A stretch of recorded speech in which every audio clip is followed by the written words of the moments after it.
నమస్తే గురువుగారు. నమస్కారం మహేష్ బాబు కిట్టు. హ్మ్. అయితే గురువుగారు, హ్మ్. పుబ్బా నక్షత్రంలో జన్మించిన జాతకులు ఎవరైతే ఉంటారో, హ్మ్. వాళ్ళ లక్షణాలు ఎలా ఉంటాయి? వాళ్ళ స్వభావం ఎలా ఉంటుంది? వీళ్ళ గుణగణాలు ఎలా ఉంటాయి గురువుగారు? పుబ్బా నక్షత్రం అంటే ఏంటి? శుక్రుడు అధిపతి. హ్మ్.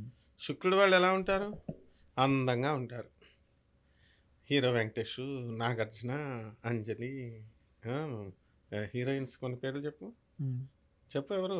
అనుష్క. అనుష్క, మరి మిగతా వాళ్ళ పేరు కాజల్. చెప్పితే వాళ్ళు ఊరుకోరు. ఇలా అందంగా ఉంటారనమాట. హ్మ్. అది పుబ్బా నక్షత్ర లక్షణం. ఫస్ట్ లక్షణం. హ్మ్. పుష్టిగా ఉంటారు పుబ్బా నక్షత్రం వాళ్ళు. శుక్రుడు అధిపతి కాబట్టి. హ్మ్. అసలు శుక్రుడు ఎంత మంచివాడో తెలుసా నీకు? చెడ్డోళ్ళకు కూడా వరాలు ఇస్తాడు. ఓహ్! అదే మామూలు దేవతల గురువైన బృహస్పతి అయితే, ఏయ్ రూల్స్, నో, హ్మ్. నో పర్మిషన్, నో అంటాడు ఆయన. అవుట్ అంటాడు. మరి నేను అలా బతకాలి గురుగారు, తప్పు చేసి వచ్చానంటే, అయినా నాకు తెలియదు, నువ్వన్నీ కర్మ అనుభవించిన తర్వాత అప్పుడు నా దగ్గర రా అంటాడు. హ్మ్. మన శుక్రాచార్యుడు అలా కాదు. కమాన్, ఏం పర్లేదు, తర్వాత ఎలాగో చూసుకుందాం, కమాన్ కమాన్ అని రాక్షసులందరూ కూడా, అంటే చెడ్డవాళ్ళు, రాక్షసులు అంటే చెడ్డవాళ్ళకు కూడా హెల్ప్ చేసే లక్షణం ఈ పుబ్బా నక్షత్రంలో పుట్టినటువంటి వాళ్ళకు ఉంటుంది. హ్మ్. అంటే వరం అడగడమే ఆలస్యం, వాళ్ళని ఇవ్వడానికి రెడీ, బోలాశంకరులాగా. ఈ హ్మ్. లక్షణాలు ఎక్కువ ఉంటాయి పుబ్బా నక్షత్రం వాళ్ళకి. హ్మ్. And they will be very generous. ఇది సింహరాశిలోకి వస్తుంది కాబట్టి జనరాసిటీ ఎక్కువ ఉంటుంది. అంటే దయ, దాక్షిణ్యము. శుక్రుడు ఆధిపత్యంలో ఉన్నటువంటి వాళ్ళకి ప్రేమ ఎక్కువ ఉంటుంది. హ్మ్. ఇప్పుడు సంతానం ఎక్కువగా ఉంటుంది. సంతానం పట్ల వ్యామోహం ఎక్కువగా ఉంటుంది. ఊరందరినీ ప్రేమిస్తారు. ప్రేమ ప్రేమ ప్రేమ. హ్మ్. అదే ప్రభాస్ సినిమా, ఏ సినిమాలో అందరినీ ప్రేమించేస్తా పోయా అంటాడు. ఏం సినిమాలో? 'Darling' cinema. డార్లింగ్ సినిమాలో. అట్లాగా వీళ్ళ మెంటాలిటీ అలా ఉంటుంది. హ్మ్. సో, ఈ విధంగా ఈ యొక్క శుక్రుడులో మా పుబ్బా మొదటి పాదంలో పుట్టినటువంటి వాళ్ళు చిన్నప్పుడు కష్టాలు పడతారు. పెద్ద అయిన తర్వాత స్వతంత్ర వృత్తితో పైకొస్తారు.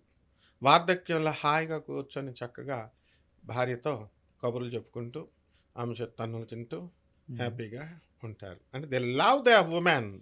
They love his own wife. Other women అంటే లవ్ అంటే అభిమానిస్తారు. హ్మ్. కూతురుల్ని అందరినీ, చెల్లెల్ని, మరదల్ని అందరినీ. అండ్ పుబ్బా నక్షత్రం రెండవ పాదం. ఈ పాదంలో పుట్టినటువంటి వాళ్ళు బాల్యంలో సుఖపడతారు. వార్ధక్యంలో కొంచెం కష్ట నష్టాలు వచ్చినప్పటికీ కూడా కొడుకు వీళ్ళతో అవన్నీ సర్దుకుపోతాయి. హ్మ్. అండ్ యవ్వనంలో they will prove their themselves. వాళ్ళని వాళ్ళు ప్రూవ్ చేసుకుంటారు. హ్మ్. వీళ్ళు ఎక్కువ కళారంగంలో ఉంటారు. అయితే సినిమా హీరోలు, లేకపోతే సినిమా ఫీల్డ్, లేకపోతే మీడియా, లేకపోతే ఇలా కనీసం అట్లీస్ట్ సినిమా వాళ్ళనన్నా పెళ్లి చేసేసుకుంటారు. వీళ్ళకి అవ్వలేదనుకో, వీళ్ళు సినిమా వాళ్ళనన్నా పెళ్లి చేసేసుకుంటారు. హ్మ్. ఈ విధంగా ఈ యొక్క పుబ్బా నక్షత్రం రెండో పాదం ఉంటుంది. మూడో పాదం దగ్గరికి వచ్చేసరికి, మూడో పాదానికి కోపం ఎక్కువగా ఉంటుంది. సినిమా అసలు శుక్రుడంటే ఏంటి? సినిమా యాక్టర్ అంటే ఏంటి? హ్మ్. యాక్టర్ అంటే ఏంటి అసలు? నటించడం. అంటే ఇంక వాళ్ళు నటిస్తుంటే ఇంకా జీవించేయడమే అనమాట. హ్మ్. సో, ఆ విధంగా ఈ పుబ్బా నక్షత్రం వాళ్ళందరికి కూడా ముఖంలోనే అభి కళా కళాభినేత్రి సావిత్రి చూడు ఎలా యాక్ట్ చేస్తది? హ్మ్. జస్ట్ కళతోనే. ఆ విధంగా అంత యాక్టింగ్ అనమాట వీళ్ళు. ఆ రకంగా పుబ్బా నక్షత్రం వాళ్ళు, మూడో పాదం వాళ్ళు తమ జీవితంలో సొంతంగా ఇల్లులు కట్టుకుంటారు, స్థలాలు కట్టుకుంటారు, వాహన యోగాలు ఇవన్నీ కూడా వస్తాయి. సంతానము ఇవన్నీ కూడా. పుబ్బా నక్షత్రం వాళ్ళకి ఇంచుమించుగా నాలుగో పాదం వాళ్ళకి కొంచెం పిల్లలు లేరనేటటువంటి అసంతృప్తి కొంతమందికి ఉంటుంది. అండ్ కొంచెం లేట్‌గా పుట్టారనేటటువంటిది. కానీ శుక్రుడు ఏదో ఒక బ్యాలెన్స్ చేస్తాడు. హ్మ్. అండ్ అందరికీ మోస్ట్ ఆఫ్ ద పర్సన్స్ ఇందులో పుబ్బా నక్షత్రం వాళ్ళందరికీ కూడా 1/4 మందన్నా ఉండాలి కదా! వీళ్ళు శుక్రాచార్యుడు పూజ చేస్తారు. శుక్రాచార్యుడు పూజ అంటే ఏంటో తెలుసా? హ్మ్. శుక్రాచార్యుడు ఏ దేవతలు కూడా, ఏ నవగ్రహాలు ఎవరు కూడా ఆహ్, అది తాగరు. ఒక్క శుక్రాచార్యుడే తాగుతాడు. హ్మ్. అదేంటో తెలుసా? విస్కీ, బ్రాందీ, హ్మ్. సురాపానం. దాంట్లో యాష్ వేసి మనోళ్ళు ఈ బిల్డప్‌లు ఇస్తారు. ఇప్పుడు మనుషులు యాష్ వేసి అందులో తాగుతున్నట్టు. ఈ స్టైల్‌ని స్టార్ట్ చేసిందే శుక్రాచార్యుడు. Oh! Hmm. And he is the most modern man. శుక్రాచార్యుడు అంటే. అందుకే సినిమా యాక్టర్లందరూ స్టైలిష్‌గా ఉంటారు. నువ్వు కూడా మహేష్ బాబులా స్టైలిష్‌గా ఉన్నావు.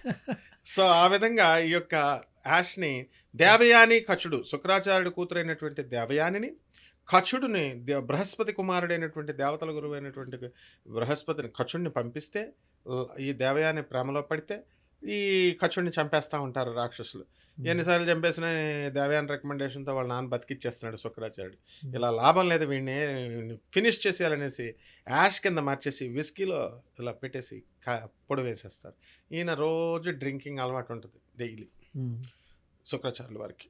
అందుకనే ఎవరైనా సరే మందు తాగే వాళ్ళకి మామూలుగా శుక్రాచార్యుడికి అర్పించకుండా తాగితే అది మందు అంటారు. అది శుక్రాచార్యుల వారికి అర్పించి తాగామనుకోండి, సొంత ఇల్లులు, సొంత స్థలాలు, ఈ యొక్క శుక్రుడు ఇచ్చేటటువంటివన్నీ ఇస్తారు. హ్మ్. కాబట్టి దీన్ని శుక్రనీతి అని వేరే నీతి ఉంది. శుక్రాచార్య పూజ గురించి కూడా ఎవరికి మాట్లాడడానికి సరిపోరు. ఎందువల్లంటే ఇందువలన పుబ్బా నక్షత్రం వాళ్ళు కళాకారులు, వీళ్ళంతా కళాకారులు ఎక్కువ ఉంటారు.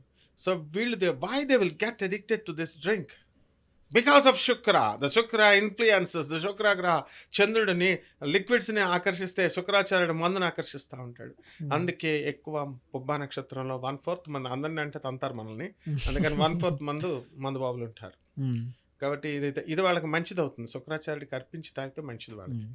మరి పుబ్బా నక్షత్రంలో జన్మించిన వాళ్ళకి కష్ట సుఖాలు ఎలా ఉంటాయి గురుగారు? కష్టాలు అనేటటువంటి శుక్రాచార్యులు పుబ్బా నక్షత్రంలో కొంచెం తక్కువనే చెప్పాలి. హ్మ్. ఎందువల్లంటే వీళ్ళు కొంచెం సంపన్నమైనటువంటి కుటుంబంలో పుట్టకపోయినా వాళ్ళకి అవసరం అనుకున్నవన్నీ శుక్రుడు నక్షత్రం అంటేనే అది. ఫారెన్ వెళ్ళిపోతారు, గిరజాల జుట్టు వస్తుంది, అందమైన ముఖం ఉంటుంది. హ్మ్. అండ్ వీళ్ళకి ఎంతసేపు పరలోకం గురించి ఆలోచించరు, మోక్షం గురించి ఆలోచించరు వీళ్ళు. హ్మ్. సాక్షాత్తు బ్రహ్మదేవుడు, విష్ణుమూర్తి, శివుడు వచ్చారు, నీకు మోక్షం ఇస్తారన్న, మేము ఏం చేసుకుంటాం సార్ మోక్షం, మాకు ఇక్కడ చక్కగా డ్రింక్ ఉంది, ఇక్కడ ఇల్లు ఉంది, ఇక్కడ పెళ్ళాం ఉంది, ఇవన్నీ ఉన్నాయి, మేము ఇంకా ఇక్కడే భూమి మీద ఉండిపోతాం, ప్లీజ్ గివ్ అనదర్ లైఫ్ అని అడుగుతారు వీళ్ళు. హ్మ్. అంటే భూమికి అటాచ్ అయిపోతారనమాట.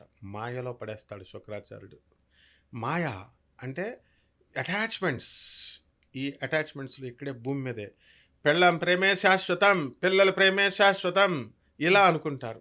హ్మ్. ఇలా అనుకొని వీళ్ళ జీవితాలన్నీ కూడా వీళ్ళకే అంకితం చేస్తారు. లాస్ ఏమి ఉండదులే కానీ హ్మ్. లాస్ట్లో భార్య ఎలాగో చూసుకుంటుంది, తంతున్నా కానీ బెళ్ళం చూసుకుంటుంది.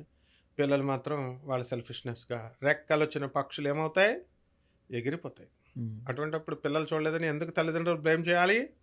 బ్లేమ్ చేయాల్సిన అవసరం లేదు. హ్మ్. కాబట్టి ఈ రకంగా ఈ శుక్రాచార్యుడు పుబ్బా నక్షత్రంలో ఉన్నటువంటి వాళ్ళు బ్యూటిఫుల్గా బ్రతుకుతారు. మొట్టమొదటే 20 సంవత్సరాలు శుక్ర మహాదశతో వస్తుంది కాబట్టి ఎంజాయ్ చేస్తారు లైఫ్ని, కష్టాలు ఉండవు. అట్లీస్ట్ వీళ్ళ జాతకాల ప్రభావం వలన వీళ్ళ తల్లిదండ్రులైనా వృద్ధిలోకి వచ్చేస్తారు, సంపదలు సంపాదిస్తారు, ఇల్లు కొంటారు. హ్మ్. అండ్ ఆ శుక్ర మహాదశ తర్వాత రవి మహాదశ వస్తుంది. ఈ 20 సంవత్సరాల తర్వాత కొంతమందిగా ఆ యొక్క ఉద్యోగం అనేటటువంటిది మంచి ఉద్యోగాన్ని వాళ్ళు తీసుకోగలుగుతారు. ఆ తర్వాత చంద్రమహాదశ 26 తర్వాత 10 సంవత్సరాలు చంద్రమహాదశ వస్తుంది. వివాహాలు ఎక్కువ ఈ పుబ్బా నక్షత్రం వాళ్ళకి, ప్రేమలు ఎక్కువ. అట్లీస్ట్ అలా లేకపోయినా ప్రేమ మాటలు మాట్లాడతారు. శుక్రుడు అంటేనే ప్రేమ. ఆ విధంగా వీళ్ళ కష్టాలు సుఖాలు అనేటటువంటి మిశ్రమంగా ఉంటాయి. కాబట్టి ఒక విధంగా మిగతా వాళ్ళతో పోల్చాలంటే పుబ్బా నక్షత్రం వాళ్ళకి కష్టాలు తక్కువనే చెప్పాలి, సుఖాలు ఎక్కువనే చెప్పాలి. హ్మ్. మరి వీళ్ళు ఎలాంటి పరిహారాలు చేసుకుంటే బాగుంటుంది గురుగారు? శుక్రుడు బాగా కనుక లేకపోయినట్లయితే శుక్ర జపం చేసుకోవాలా, శుక్ర స్తోత్రాలు చదువుకోవాలా, శుక్రుడు కిలోంపావు బొబ్బర్లని, తర్వాత ఈ యొక్క తెలుపు రంగు వస్త్రాలను ఇచ్చి పేద బ్రాహ్మణులకి శుక్రవారం నాడు ఉదయం 6 గంటలకి దానం చేసుకోవాలి. హ్మ్. ఆ తర్వాత చక్కగా బొబ్బర్లుతో చేసినటువంటి వంటకాలని పేదవారికి ఇచ్చుకోవాలి. ప్రతి ఒక్క రాశివాడు కూడా పేదవాళ్ళకి ఇవ్వాలి, అనాథ పిల్లలకి ఇవ్వాలి, వికలాంగులకి ఇవ్వాలి, ఆ తర్వాత వీళ్ళకి సాధువులకి ఇచ్చుకోవాలి. ఈ విధంగా ఇచ్చినట్లయితే బ్రహ్మాండంగా ఉంటుంది. వీళ్ళు చేసేటటువంటి పనులన్నీ కూడా సక్సెస్ఫుల్ అవుతాయి అన్నమాట. అయితే గురువుగారు ఏ దేవుడు ఆరాధన చేస్తే బాగుంటుంది గురువుగారు? శుక్రుడు చెల్లెలే లక్ష్మీదేవి, వేరే వాళ్ళని ఎందుకు చేస్తాడు ఆయన?